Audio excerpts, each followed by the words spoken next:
क्या आपको आपके डेंटिस्ट ने यह बताया है कि आपके टीथ में डेंटल कैविटी हो गई है और अब उसको फिल करना पड़ेगा, उसमें रेस्टोरेशन करनी पड़ेगी या फिलिंग करेंगे? लेमन में हम इसे फिलिंग कह देते हैं, हमारी लैंग्वेज में इसे रेस्टोरेशन कह देते हैं। सम पीपल से इट कि मसाला भरवाना। इस तरह का आपको अगर बताया गया है और आप थोड़ा प्रोसीजर को लेके एप्रीहेंसिव हैं कि कैसे ये प्रोसीजर होगा, किस तरह से मेरी कैविटी में जो कीड़ा लग गया है उसे निकाला जाएगा, डॉक्टर कैसे फिल करेंगे, ये फिलिंग कहीं निकल तो नहीं जाएगी, कहीं मुझे बार बार आना तो नहीं पड़ेगा, और फिर आप कंफ्यूज हो जाते हैं and you keep on asking your dentist these question. See friends, first of all let me tell you very clearly this is a very simple procedure जो आपके डेंटिस्ट अगर बताते हैं कि कैविटी को फिल कराना है, this is a very simple procedure, no need to be worry about it. So if these type of question are also running in your mind, this video is for you.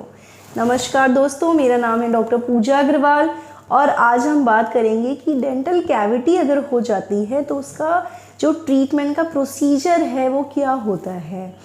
C I will try to tell you in a very simple language, बहुत simple सी भाषा में, बहुत ही light वे में मैं आपको समझाने की कोशिश करूँगी ताकि जब भी अगर कभी ऐसा होता है या आपकी नियर एंड डियर में किसी को ऐसे प्रोसीजर कराना है तो उनको कोई एंजाइटी ना हो, कोई एप्रीहेंसिव ना हो और बहुत आराम से जाके आप उसको फिल करवा पाएँ.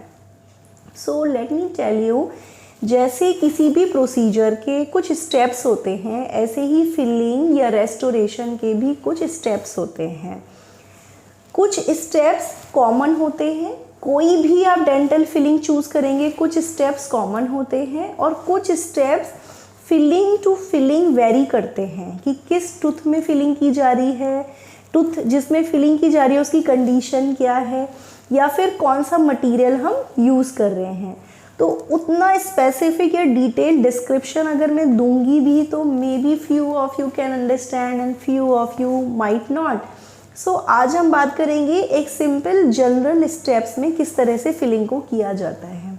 सबसे पहले जब आप डेंटिस्ट के पास जाते हैं और चेकअप के दौरान वो आपको बताते हैं कि कैविटी हुई है तो उसमें अक्सर आपने देखा होगा एक ब्लैक ब्लैक सा स्पॉट या फिर कैविटी या केरीज या कीड़ा लगना जिसे आमतौर पर कहा जाता है, ऐसा कुछ आपको वो मिरर में दिखा सकते हैं.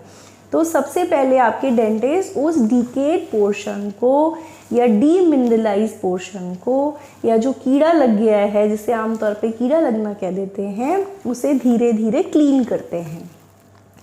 क्लीन करने के लिए नेचुरली हमें कोई टूल्स की ज़रूरत होती है. So we have some specialised tools. हमारे पास कुछ मैनुअल इंस्ट्रूमेंट्स भी होते हैं जिनकी सहायता से हम धीरे धीरे उस डिकेड पोर्शन को हटाते हैं. We have certain machine also like air rotor and burr. These are again very common machines जिनकी हेल्प से हम कैविटी को क्लीन करते हैं. बट अक्सर मैंने देखा है, इनफैक्ट मैंने अपने क्लिनिक में भी देखा है कि पेशेंट अगर हम मशीन के थ्रू करते हैं तो बहुत एकदम से आवाज़ से डर जाते हैं या जो हमारा कंप्रेसर होता है उसकी आवाज़ से डर जाते हैं कि हम तो सिंपल फिलिंग कराने आए हैं, ये मशीन आप क्यों चला रहे हो और मेरे दांत में आप ड्रिल क्यों कर रहे हो. See we are not doing the drilling in your tooth, we are actually cleaning that portion but we need to clean it with the help of a tool whether it is manual और machine. So you have to understand this thing कि अगर आपके dentist आपके लिए उचित समझ रहे हैं और किसी इंस्ट्रूमेंट की हेल्प से वो डिकेड पोर्शन को हटा रहे हैं तो उसमें आप एप्रीहेंसिव ना हो, आप परेशान ना हो and try to cooperate. Once आपके डेंटिस्ट ने जब इसे क्लीन कर दिया उसके बाद वो इसे एरिया को पूरा आइसोलेट करते हैं. आइसोलेट मतलब आपके माउथ में सलाइवा होता है, थूक होता है, जिसकी वजह से जो फिलिंग मटेरियल हम यूज़ कर रहे हैं वो उसकी क्वालिटी को इन्फीरियर ना कर दे या फिलिंग की रिटेंशन कम हो जाएगी, उसकी पकड़ कम हो जाएगी तो वो निकल सकती है. उसके लिए आपके मुंह में कॉटन रोल्स लगा देते हैं. अब कुछ पेशेंट्स को हमने देखा है, I am also noticing in my day to day practice, some patients are very cooperative, really appreciate them, but few patients are very apprehensive about cotton also कि माउथ में कॉटन लगाने से उन्हें गैग रिफ्लेक्स होता है, vomiting की feeling होती है, दे फील लाइक प्यूकिंग.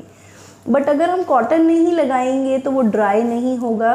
दो we use suction tip also, हम एक टिप यूज़ करते हैं जिसके थ्रू हम सलाइवा को वो सारा सक कर लेता है।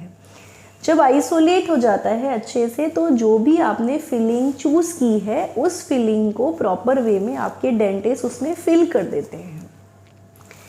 ये स्टेप वेरी करता है विद रिस्पेक्ट टू आपने कौन सी फिलिंग चूज़ की है। जब फिलिंग को मटेरियल को इसमें पैक कर दिया जाता है अच्छे से तो उसकी पॉलिशिंग कर दी जाती है।